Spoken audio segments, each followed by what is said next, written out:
Bismillahirrahmanirrahim. Assalamualaikum warahmatullahi wabarakatuh.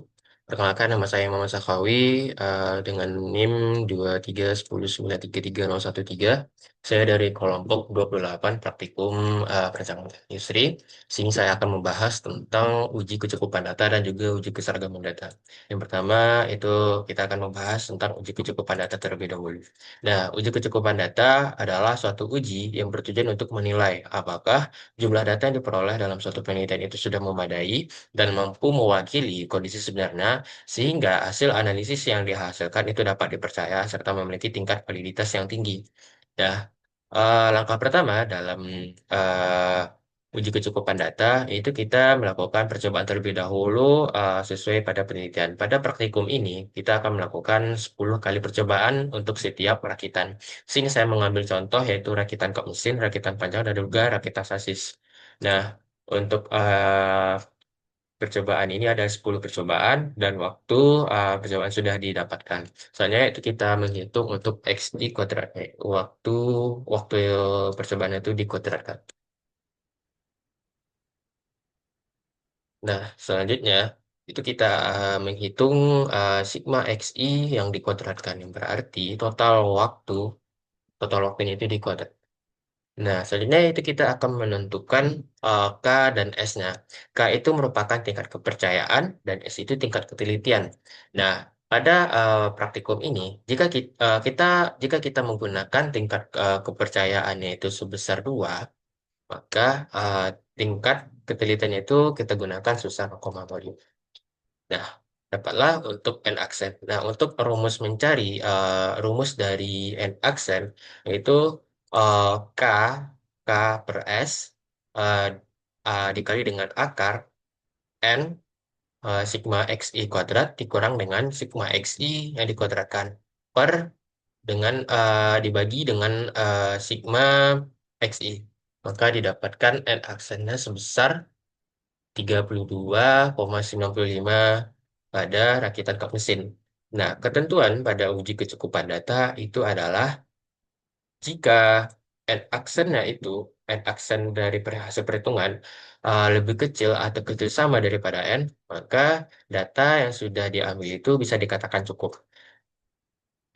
Tapi jika n aksennya itu lebih besar daripada n, maka datanya itu belum cukup atau perlu menambah pengamatan atau percobaan.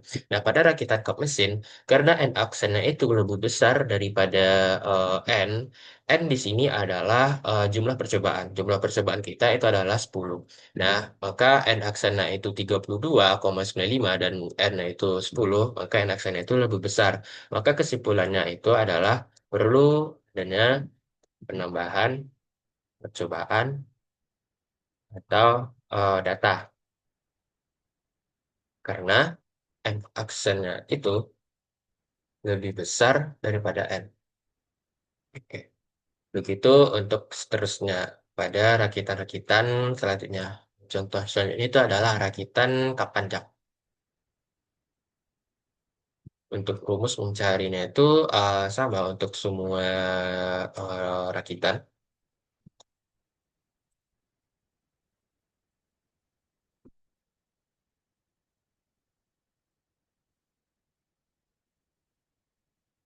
Nah, bisa dilihat di sini, N aksen pada rakitan panjang juga 18,5 yang dimana itu juga melebihi daripada N yaitu 10. Maka kesimpulannya juga sama dengan rakitan kap mesin, yaitu perlu adanya penambahan percobaan atau data. Lainnya contoh satu lagi yaitu adalah rakitan sasis. Bentuk rumusnya juga sama.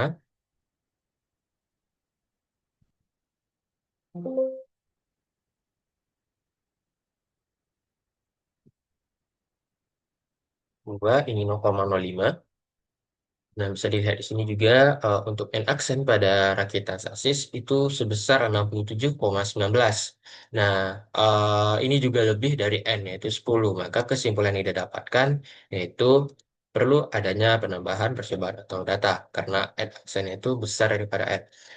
Intinya pada uji kecukupan data, yaitu kita membuktikan apakah jumlah data yang diperoleh dalam suatu penelitian atau dalam misalkan pada praktikum ini itu sudah memadai dan mampu mewakili kondisi sebenarnya, kondisi aktualnya, sehingga hasil analisis yang dihasilkannya itu dapat dipercaya.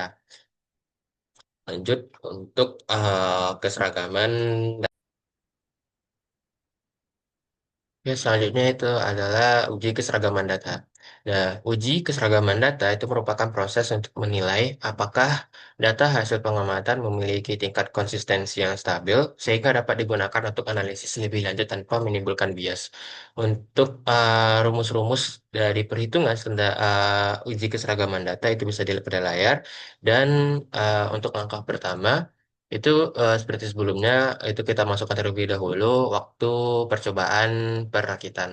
Dan selanjutnya kita akan mencari X bar, itu berarti rata-rata dari waktu percobaan.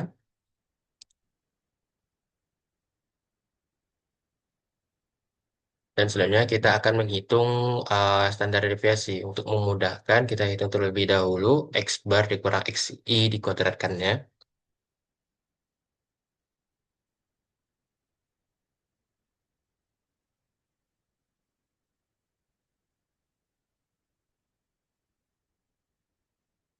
Dan selanjutnya baru kita menghitung standar deviasinya. Yaitu akar, akar dari sigma dari X bar kurang XI kuadrat dibagi dengan jumlah N kita adalah 10 percobaan. Dikurangi dengan 1.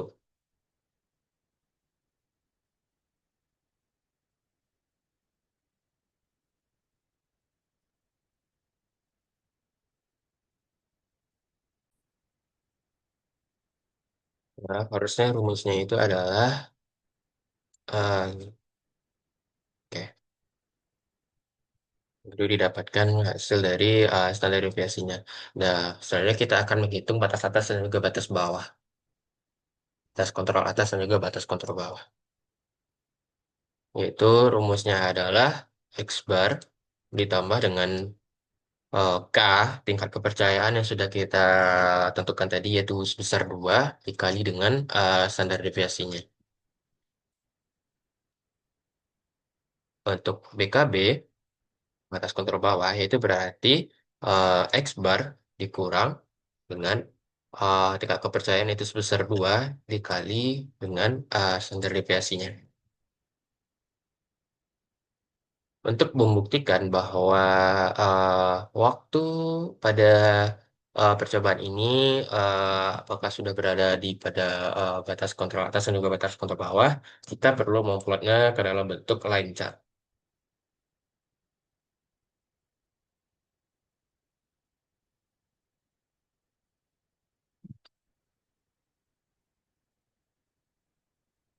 Nah, bisa dilihat di sini bahwasanya ada terjadi outlier atau ada waktu data waktu pada percobaan keempat lewat daripada batas BKA. Pada waktu keempat berarti itu ada 142. Nah, jika ada outlier pada pada uji keseragaman data ini, kita perlu melakukan interpolasi, yaitu interpolasi dengan data sebelumnya.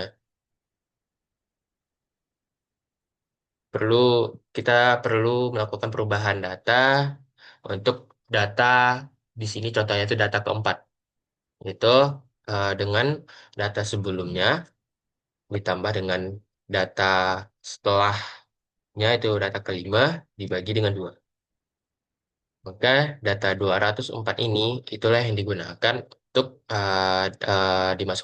dimasukkan digantikan dengan data data awal yaitu sebesar 204.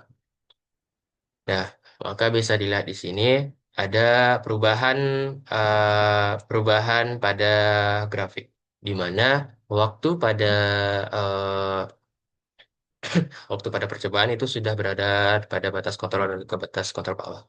Nah, selanjutnya itu kita lanjutkan perhitungannya untuk di contoh-contoh selanjutnya.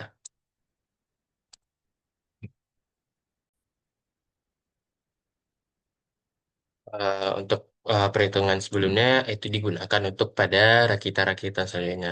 Bisa dilihat di sini hasilnya itu pada rakitan panjang yang awalnya pada percobaan satu dan kedua ada terjadi uh, di luar dari batas kontrol atas dan juga batas kontrol bawah, maka digunakan cara sebelumnya. Yaitu data sebelumnya ditambah dengan data sesudahnya dibagi dengan dua. Begitu maka didapatkan hasilnya itu sudah berada di batas kontrol. Sebenarnya juga begitu untuk pada rakitan sasis. Nah, bisa dilihat pada rakitan kap mesin, rakitan panjang, dan juga merakit sasis itu sudah pada batas kontrol. Sekian dari saya untuk pemaparan materi dari uji kecukupan data dan juga uji keseragaman data. Saya Imam Sakawi. Uh, Mohon maaf apabila ada kesalahan dan kekurangan dalam pemberian informasi dan juga pembahasan. Assalamualaikum warahmatullahi wabarakatuh.